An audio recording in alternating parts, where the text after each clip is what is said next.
ازدواج هم برای تکمیل کردن و برای حفاظت ایمان هست، اما ازدواج های امروزه برعکس سبب نعوذ بالله معاذ الله سبب بی ایمانی است.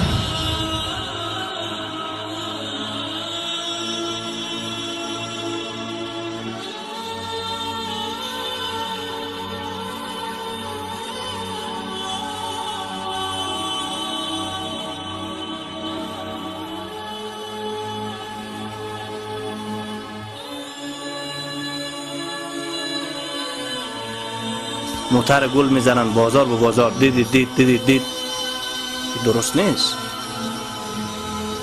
موتر گل بزنین، عروس بشونین، آهسته ببرین به خانه دیگه. عروس میشونین و روی عروس هم بال انداخته و صورتش هم پوشیدن 20 تا بچه عکس به فیسبوک میگیره و بچه‌ها 10 بچه با موتورسیکل به جلوی موتر عروس داماد آرنگ کرده میرن تا که به محل خانه عروس داماد میرسن، نصف بچه‌ها منزال میشن و نصف هم جنوب میشن و وضو و غسلشون هم میشکنه. این ما مسلمانیم، غیرت داریم، ناموس داریم و از این حرکات بیادبانه پرهیز بکنیم.